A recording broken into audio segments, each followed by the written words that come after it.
Hello, मेरा नाम आदित्य श्रीवास्तव। आप देख रहे हैं passion for studies YouTube channel. इस यूट्यूब चैनल पे मैं क्लास 11th और 12th का दोनों ऑर्गेनिक केमिस्ट्री का GOC 01 और GOC 02 और फिजिक्स का क्लास 11th और 12th दोनों का वीडियो डालता हूँ। आज मैं क्लास 11th का ऑर्गेनिक केमिस्ट्री का वीडियो डाल रहा हूँ, जिसका टॉपिक है डिग्री ऑफ अनसैचुरेशन, जिसको हम DU भी बोलते हैं, या फिर इंडेक्स ऑफ हाइड्रोजन डिफिशियंसी, या फिर डबल बॉन्ड इक्विवेलेंट। अभी मैं आपको कॉपी भी समझाऊंगा, लेकिन अभी फेस टू फेस आपको समझा दे रहा हूँ। देखिए होता क्या है, डबल बॉन्ड इक्विवेलेंट या फिर DU, इसको हम IHD क्यों बोलते हैं? IHD इसलिए बोलते हैं, हम लोग अगर 1 मोल हाइड्रोजन अगर किसी भी अनसैचुरेटेड कंपाउंड में सप्लाई कर रहे हैं, उसको ओपन चेन सैचुरेटेड कंपाउंड में कन्वर्ट करने के लिए, तब अगर हम 1 मोल हाइड्रोजन सप्लाई किए हैं तो उसका DU क्या होगा? 1 होगा। अगर हम 2 मोल हाइड्रोजन सप्लाई किए हैं तो उसका DU क्या होगा? 2 होगा। उसी तरह अगर 3 मोल का हाइड्रोजन हम सप्लाई किए हैं तो उसका DU क्या होगा? 3 होगा। ठीक है, जैसे CH2 डबल बॉन्ड CH2 जो इथीन होगा, इसका DU क्या होगा? DU 1 होगा। ठीक, DU आप निकाल के देख लीजिएगा। इथीन का CH2 डबल बॉन्ड CH2 जो C2H4 होता है, C2H4 अगर हम DU उसका निकालते हैं तो C+1 minus H plus X minus upon 2 से हम DU निकाल सकते हैं। उसी तरह 2 फार्मूलाज होते हैं इसको DU निकालने के लिए। सबसे पहले एक हम अभी कॉपी में बताएं, अभी आपको एक और बार बता देते हैं। D होता है number of pi bond plus number of ring. एक और होता है इसका कैलकुलेशन मेथड, उसको कहते हैं C+1 minus H plus X minus N upon 2। इसमें एक नोट करना है, जैसे जो डाइवेलेंट एटम होते हैं S के और O के, उसको नेगलेक्ट कर दिया जाता है, क्योंकि ये फार्मूलाज में है ही नहीं, तो इसको लेने का कोई फ़ायदा नहीं है। जैसे C6H5NO2 Cl2Br इस तरह है, कोई भी रैंडम ले लेते हैं। तो जो O2 को हम नेगलेक्ट कर लेंगे, लेकिन नाइट्रोजन को, हाइड्रोजन को, कार्बन को, ये सब ले लेंगे। तो चलो अभी कॉपी में आपको अब देखो, अगर हम डबल बॉन्ड इक्विवेलेंट को, DU को हम डबल बॉन्ड इक्विवेलेंट भी बोलते हैं और IHD भी बोलते हैं, लेकिन इसको IHD तो मैंने आपको बता दिया, लेकिन डबल बॉन्ड इक्विवेलेंट क्यों बोलते हैं? जैसे अगर हम लोग लेते हैं सबसे अच्छा एग्जांपल C2H6, तो उसमें जो है सिर्फ सैचुरेशन है, कोई भी इसमें डबल बॉन्ड या फिर ट्रिपल बॉन्ड है नहीं। लेकिन अगर हम उसमें से अगर 2 हाइड्रोजन हम निकाल रहे हैं, रुकना, अभी डबल बॉन्ड इक्विवेलेंट हम बता रहे हैं, अगर 2 हाइड्रोजन हम निकाल रहे हैं तो क्या हो जाएगा? C2H6 से क्या हो जाएगा? C2H4 हो जाएगा। तो इसमें क्या फॉर्म हो गया? एक डबल बॉन्ड बीच में फॉर्म हो गया।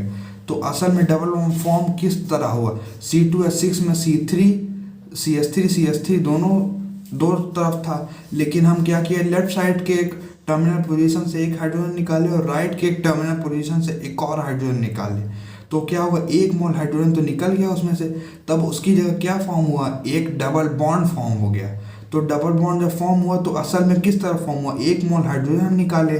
तो अगर हम 1 मोल हाइड्रोजन निकालने वाली बात बोल सकते हो, उसी तरह सेम टू सेम अगर डबल बॉन्ड फॉर्म हुआ तो मतलब 1 मोल हाइड्रोजन कहीं ना कहीं से निकला जरूर होगा, कहीं ना कहीं से। मतलब डबल बॉन्ड दोनों किनारे, जो हाइड्रोजन है दोनों किनारे टर्मिनल पोजीशन से एक एक हाइड्रोजन निकला हुआ है। 1 मोल हाइड्रोजन आपका निकल गया तो उसकी जगह डबल बॉन्ड फॉर्म हो गया। तो हम लोग इसलिए डबल बॉन्ड इक्विवेलेंट को IHD भी बोलते हैं। ठीक है, हेलो, तो आज हम लोग पढ़ने जा रहे हैं DU, डिग्री ऑफ अनसैचुरेशन।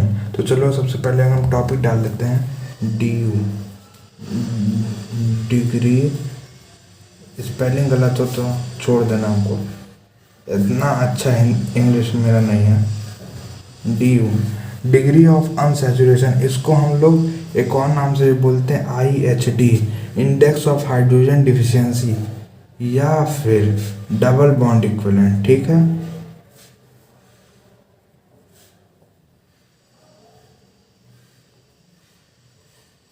आप लोग ने इसका एक फार्मूला सुना होगा, अभी रुक जाओ, सिर्फ फार्मूला से नहीं पढ़ाने वाले। C+1 minus H plus X minus N upon 2, इसका एक फार्मूला होता है डिग्री ऑफ अनसैचुरेशन निकालने का। लेकिन इसको तो सब जानते हैं, लेकिन क्या सब लोग नहीं जानते हैं ये IHD और डबल बॉन्ड इक्विवेलेंट क्यों बोला जाता है एग्जैक्टली? तो चलो आज हम यही बताने वाले हैं। पूरा लेक्चर ध्यान से सुनना, क्योंकि डिग्री ऑफ अनसैचुरेशन आगे जो आप लोग के भैया लोग हैं वो जानते हैं कि क्यों इतना डिग्री ऑफ अनसैचुरेशन इम्पॉर्टेंट है। रिएक्शन मैकेनिज्म में भी आपको डिग्री ऑफ अनसैचुरेशन, जब आप स्ट्रक्चर्स बनाएंगे तब आपको यूज़ होगा।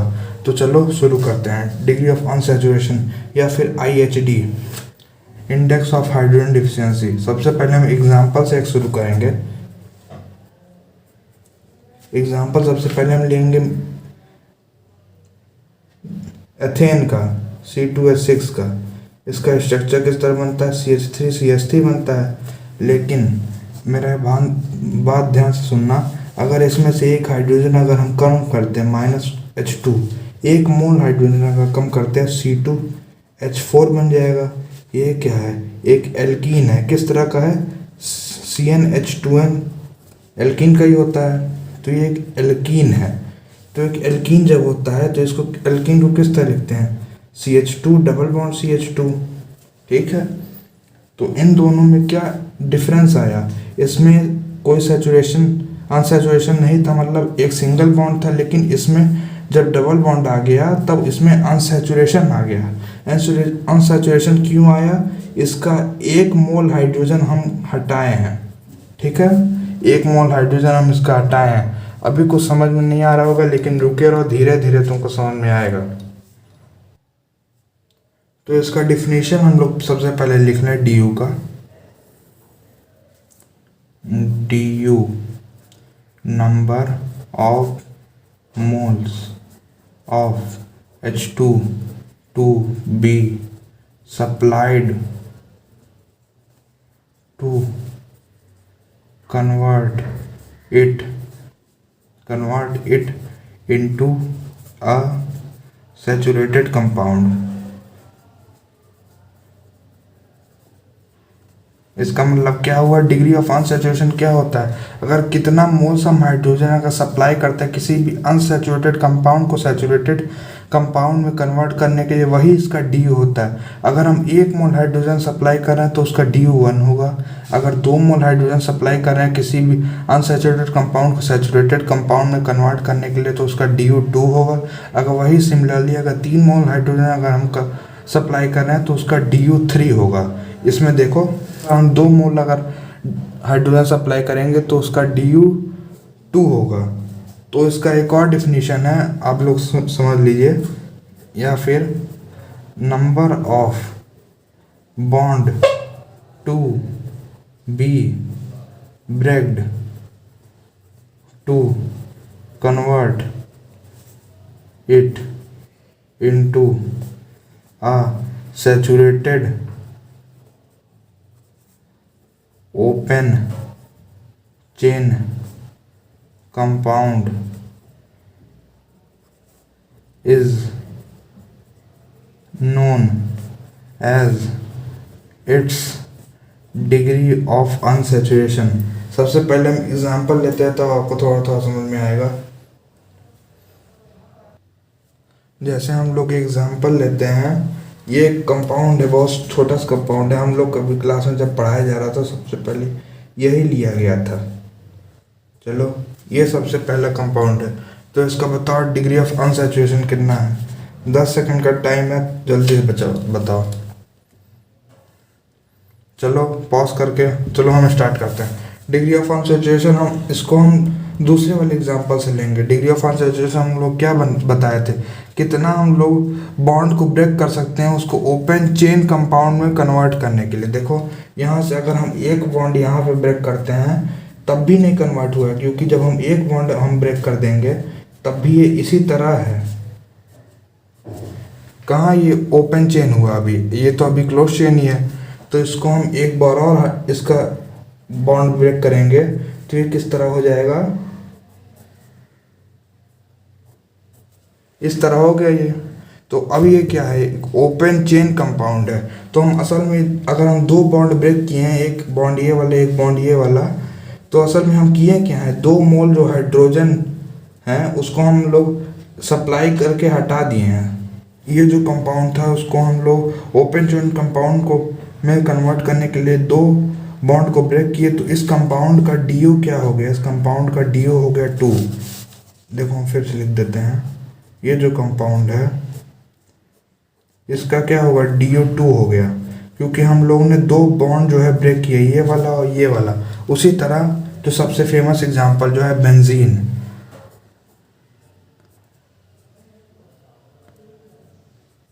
इसका डी यू क्या होगा बताओगे?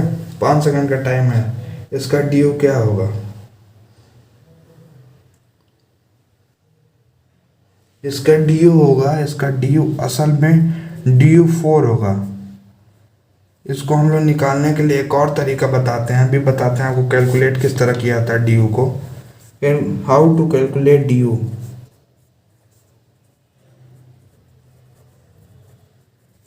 How to calculate D U. D U को कैसे कैलकुलेट किया जाए? डी यू को कैलकुलेट करने का 2 तरीका है। सबसे पहला है number of pi bond plus number of ring. लिख देते हैं इसको हम। काउंट करना है आपको number of pi bond, sigma bond मत काउंट कर लेना। Number of pi bond plus number of ring, ये वाला हम ऊपर में लगाते हैं। चलो इसमें तो कोई पाई बॉन्ड तो है नहीं, इसलिए कितना रिंग है इसमें? 2 रिंग है, तो इसका डी यू क्या हो गया? 2 हो गया। इसी तरह का हम बेंजीन में लगाते हैं, एग्जाम्पल करके हम लोग। दिख रहा है? नहीं, रुक जाओ। एग्जाम्पल करके अगर हम बेंजीन में लगाते हैं तो इसमें क्या है? इसमें तो पाई बॉन्ड भी है, उसमें तो रिंग भी है, तो दोनों चीज़ें हो गई ना। तो इसमें नंबर ऑफ पाई बॉन्ड कितना है? 1 2 3। 3 पाई बॉन्ड है, इसमें 3 पाई बॉन्ड है प्लस 1 रिंग है, तो इसका जो डी यू हो गया 4 हो गया। अब एक और जो है किस तरह हम लोग निकालते हैं, जो ऊपर वाला फॉर्मूला दिए गए हैं उसको हम लोग हेल्प करके निकालते हैं, लेकिन नोट में इसको लिख लेना। नोट में कब यूज़ करते हैं ये फॉर्मूला को? जब आपके पास स्ट्रक्चरल फॉर्मूला दिया हो, मतलब आपके पास स्ट्रक्चरल फॉर्मूला दिया हो। स्ट्रक्चरल फॉर्मूला क्या होता है? C2H6 जो है, ये जो है C2H6 वो आपका स्ट्रक्चर फॉर्मूला है। या फिर अगर ये दिया होगा तब भी आप कार्बन और हाइड्रोजन को काउंट करके स्ट्रक्चर फॉर्मूला निकाल सकते हैं। एग्जाम्पल क्या है? ये C+1 minus H plus X minus N upon 2। C क्या है? C क्या है? Number of carbon present in the compound. कितना कार्बन उस कंपाउंड में प्रेजेंट है? H क्या है? Number of hydrogen to be present in the compound. X क्या है? Number of halogen atom, number of halogen to be present in the compound. और N क्या है? N क्या है? Number of nitrogen to be present in the compound. इसमें एक चीज़ note कर लेना इस फॉर्मूला को यूज़ करते टाइम।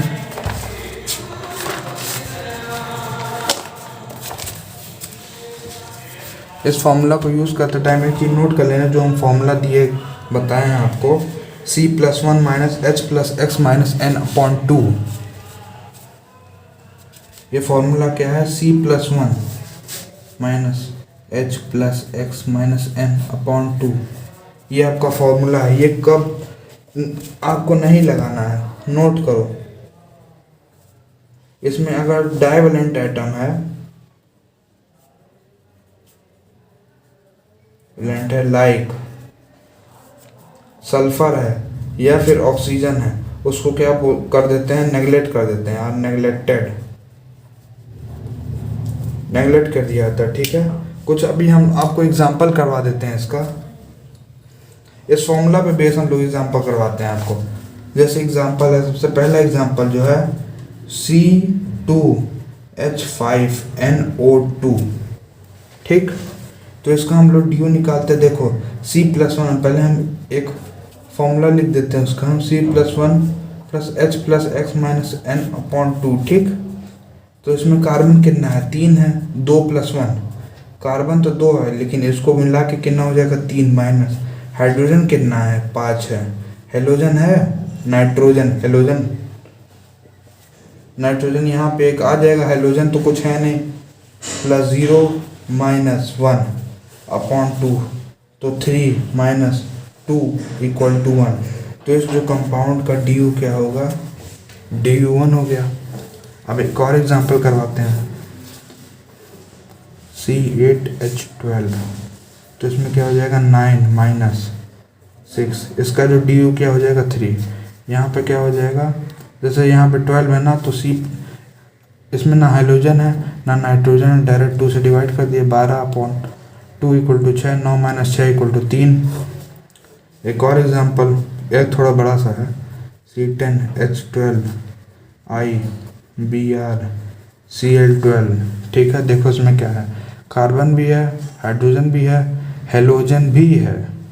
ठीक है, लेकिन नाइट्रोजन इसमें नहीं है, तो इसमें ध्यान देना। देखो C+1, इसमें 10+1 हो गया, -12 प्लस हेलोजन कौन सा है, फ्लोरीन, क्लोरीन, ब्रोमीन, आयोडीन, ये सब हेलोजन होते हैं। तो 2 3 4 हेलोजन है अपॉन 2। इसमें नाइट्रोजन है, कोई नाइट्रोजन नहीं है, तो 11 - 8 = 3 हो गया। ठीक है, तो इस कंपाउंड का डिग्री ऑफ अनसैचुरेशन हो गया और 3 हो गया। कुछ और एग्जांपल कर लिया जाए, 4-5, जैसे C14H20। ठीक, तो इसमें क्या होगा, C+1 मतलब 15 - 10 = इसका DU क्या होगा, DU 5 हो गया। अगर इसका DU 5 है मतलब इसमें कितना मोल्स हाइड्रोजन सप्लाई किया गया, 5 मोल हाइड्रोजन सप्लाई किया गया। 1 मोल हाइड्रोजन मतलब क्या होता है, अगर 1 मोल हाइड्रोजन है, 1 मोल हाइड्रोजन है, 1 मोल H2 है, तो ये क्या है, H हो गया 1 मोल हाइड्रोजन। अगर उसी तरह अगर 2 मोल हाइड्रोजन है, 2 मोल H2 है, ठीक है, तो H और एक और H और H, ये पूरा सप्लाई किया गया इसमें। ठीक है, कुछ समझ में आया धीरे धीरे। अभी और समझ में आ जाएगा जब एग्जांपल करने लोगों के। जैसे इसमें एक और एग्जांपल है, C6H5Cl Br2O2। तो देखो इसमें हाइड्रोजन कितना है, हाइड्रोजन 5 है, ऑक्सीजन क्या है, O2 है, लेकिन ऑक्सीजन को तो नेगलेक्ट किया दिया जाता है। देखो यहाँ पे बताया था ना, divalent atom like sulphur oxygen को नेगलेक्ट किया जाता है। देखो यहाँ बताए थे ना, डाइवेलेंट एटम जैसे कि सल्फर ऑक्सीजन को नेगलेक्टेड। तो इसका एग्जांपल क्या है, इसको किस तरह सॉल्व होगा, C+1 - 7 - 5 + 3 - 0/2। 5 क्या है, 5 हाइड्रोजन है, 3 2 + 1, यहाँ पे सिंगल एटम को हम काउंट कर रहे हैं। ये जो Br2 है पूरा एलिमेंट हो जा रहा है, तो Br और Br हम इस तरह काउंट कर रहे हैं, Br और Br इस तरह हम लोग काउंट कर रहे हैं। ठीक है, तो 7 - 4 = 3। इसका जो DU है वो 3 है, मतलब 3 मोल हाइड्रोजन हम इसमें सप्लाई किए हैं। अब चलो कुछ एक और बेसिक एग्जांपल कर लिया जाए। ठीक है, तो इसका क्या होता है, DU निकालने का तरीका, नंबर ऑफ फेसेस -1। कितना इसमें फेसेस, 6 फेसेस हैं, उसमें से एक अगर हम माइनस कर दें तो 5 हो जाएगा। इसका DU 5 है, मतलब 5 मोल्स ऑफ हाइड्रोजन आप सप्लाई किए हैं इसको ओपन चेन में कन्वर्ट करने के लिए। देखो अगर हम दूसरे वाले से, अगर हम डिफिनीशन से अगर हम चलें तो इसका क्या होगा, कितने अगर हम बॉन्ड ब्रेक किया जाए उसको ओपन चेन में कन्वर्ट करने के लिए, तो सबसे पहले ये वाला अगर बॉन्ड ब्रेक करेंगे तब भी नहीं हुआ है, ये वाला बॉन्ड ब्रेक कर दिया तब भी नहीं हुआ है, ये वाला बॉन्ड ब्रेक किए तब भी नहीं हुआ है, ये वाला बॉन्ड ब्रेक किए तब भी नहीं हुआ है, ये वाला जब फाइनली ये वाला बॉन्ड ब्रेक करेंगे तब ये ओपन चेन में कन्वर्ट हो जाएगा। तो इसका क्या होगा, DU 5 होगा। देखो कितना बॉन्ड हम ब्रेक किए, 1 2 3 4 5 बॉन्ड हम ब्रेक कर लिए, तब जाके ये जो क्यूबाइड है वो ओपन चेन में कन्वर्ट हो जाएगा। एक और इसी तरह का है एग्जांपल, इसको तुम number of pi bond plus number of ring से निकालना, DU कितना होगा इसका, देखो बताओ कितना DU होगा, बता दिए। चलो बताते हैं। देखो बेंजीन का DU याद कर लो, बेंजीन का जो DU है वो 4 है, तो 4 है। एक और इसके साथ रिंग अटैच है, 5 हो गया। एक और रिंग अटैच 6 हो गया, लेकिन एक इसमें पाई बॉन्ड भी है, तो 6 + 1 7 हो जाएगा। 4 + 1 + 1 + 1 4 2 6 + 1 7। तो जो इसका जो डी हो गया वो 7 हो गया। ठीक है, अब हम आपको पॉसिबिलिटी बताते हैं। अगर DU1 होगा तो क्या होगा, DU2 होगा तो क्या होगा, DU3 होगा तो क्या होगा। अगर DU1 है, अगर DU1 है तो एक पाई होगा और एक या फिर एक रिंग होगा। ठीक, देखो एक पाई होगा या फिर एक रिंग होगा। अगर एक रिंग हम बना देते हैं तब भी इसका DU1 ही होगा। अगर एक पाई बॉन्ड हम बना देते हैं तब भी इसका DU1 ही होगा। या फिर CH2 डबल बॉन्ड CH2, इसका भी जो DU होगा वो 1 ही होगा। ठीक, अगर हमारा DU2 निकल रहा है तो उससे हम क्या पॉसिबिलिटी निकाल सकते हैं कि 2 पाई बॉन्ड होगा हमारे पास, या फिर एक पाई होगा प्लस एक रिंग होगा, या फिर 2 रिंग होगा हमारे पास। ठीक है, ये हम पॉसिबिलिटी निकाल सकते हैं। अगर DU3 होगा, ये थोड़ा सा बड़ा हो जाता है, DU3 होगा तो डबल डबल डबल ये हो सकता है, या फिर ट्रिपल बॉन्ड या फिर डबल बॉन्ड हो सकता है, या फिर 2 रिंग और डबल बॉन्ड हो सकता है, 3 रिंग हो सकता है, या फिर ट्रिपल बॉन्ड हो सकता है और एक रिंग हो सकता है, या फिर डबल बॉन्ड और एक रिंग हो सकता है। अब देखो, अगर ये वीडियो आपको अच्छा लगा तो लाइक और शेयर कर दीजिएगा। जल्दी वीडियो दूसरी वाली आने वाली है। मास्क पहने रहिए, अपने आप को सुरक्षित रखिए। ठीक है, ओके बाय। आज का डेट 30 नवंबर 2021 है। मैं आपका दोस्त आदित्य श्रीवास्तव।